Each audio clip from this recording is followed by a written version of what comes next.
So today we're going to be watching JARDIO playing Mei. Honestly, one of my favorite players because he's ham.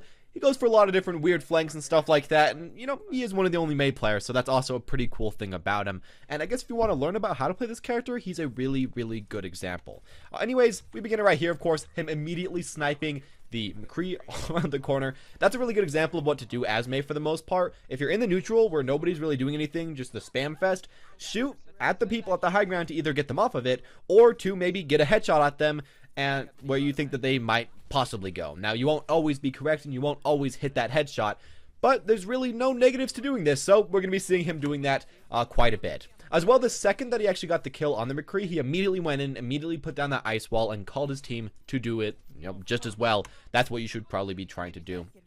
Because it's just kind of a waste if you aren't going in immediately after. Right here, he jumps onto the enemy backline, goes directly onto the Zenyatta. One thing I want to say about this game, actually, is that you can actually play Mei pretty easily without a shield comp. You can play with Zarya, Hog, D.Va, whatever, on offense and defense, and it works pretty well. You just have to make sure that they dive all the time when you put down that wall. Right here, again, goes into the high ground. That's a good idea to do because it gives you a really nice drop-down ult. Plus, it gives you a lot of easy headshots with this character, which we're going to see. And it just allows you to force the enemies off high ground, which is pretty good because Mei has kind of troubles against opponents on high ground, but does really well with it herself. Anyways, we continue right here. One thing I should mention about JARDIO playing Mei is that he often plays kind of like Reaper, where you're always next to a wall, except for during this last team fight. But for the most part, otherwise, he's almost always next to a wall, coming in and out of it a little bit. And that's essentially what you kind of want to do because Mei out in the open kind of sucks, is super luck-based, and you're just kind of hoping it'll hit stuff. It does a super nice body block right there. But if you're next to the walls and you're freezing people and you're getting headshots at close range, you can be really consistent. Speaking of consistency, with this character, if you want to be consistent and not die a lot, make sure to not go in without your abilities unless you're next to a tank. I see a lot of Meis that use all their abilities and then they still go in anyways. You don't have any disengage, you don't have anything, guys. You're just gonna die. So you can go in without your abilities, that is a possibility, but play it with your tanks, and that's what we're gonna be seeing right here. Ignores that person, the Orisa goes for that. Unfortunately gets one clipped, I think, by the Tracer, but whatever. Keeps trying to do as best as he possibly can.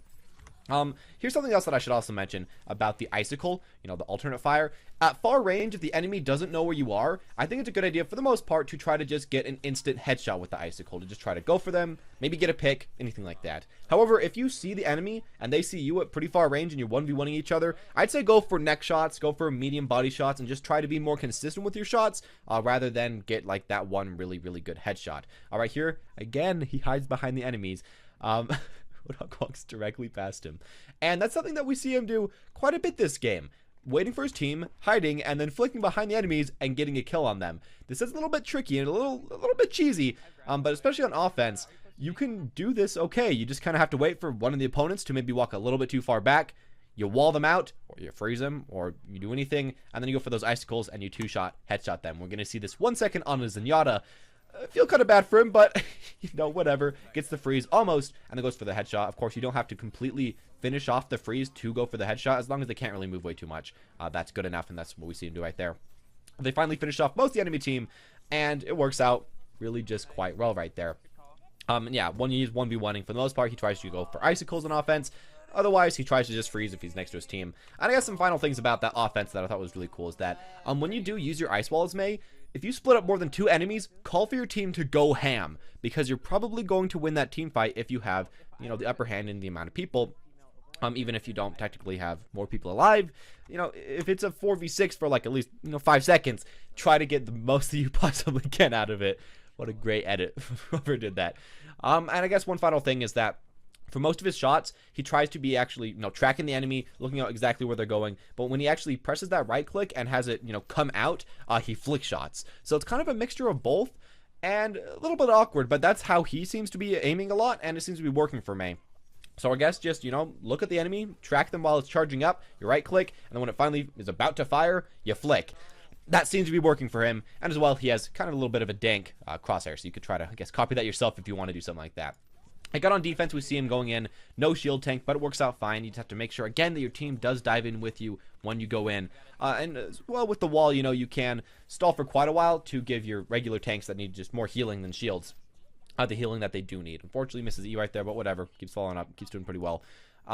something that we saw a second ago, I guess, is that he actually got pretty low, and I guess he could have chased the enemies and tried to just finish off that kill, but I'd say in general, if you're playing Mei, it's better to just try to cryo freeze yourself when you're below 1/4 health and stay alive, rather than maybe go for a risky kill.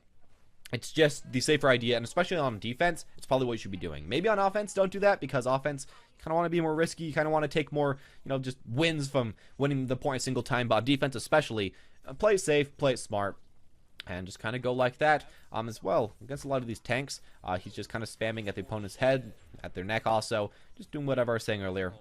There's an ultimate right there. Unfortunately, doesn't catch out way too many people. A thing about your ult, actually, that you can do is that if you jump and look up a little bit, you can actually ult people a little bit further than it really would seem like. And, it's kind of hard to use. I'd honestly just practice it with a practice tool, but, it works like that. Right here, he does, again, flank behind the enemies, splits them off. That's a great idea to do, and you see him do that, just all the time, honestly, during this game. Alright, here's trying to fight the Tracer 1v1. Kind of hard for you as Mei. For the most part, it seemed like just kind of a skill matchup, but also like a luck matchup. Can you get that one headshot to where you think she's going to go?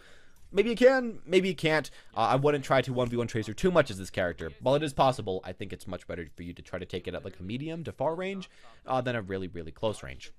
Alright, here is doing the classic standing next to the wall, trying to catch people out.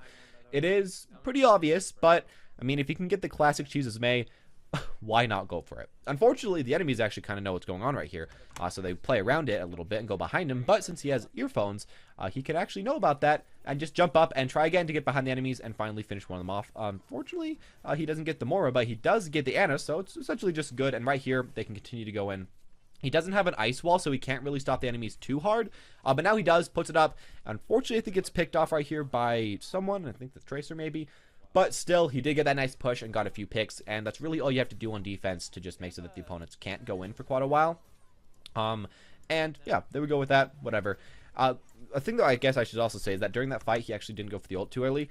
You don't really want to go for your ult as Mei unless you like have to, or unless the team fight is pretty equal and you think you might be able to win, because it is a very important ult, especially on offense. On defense, you might have to go for some more risky ults to just make sure that you might win that point, but on offense, use your ult when you think it will definitely win you that point.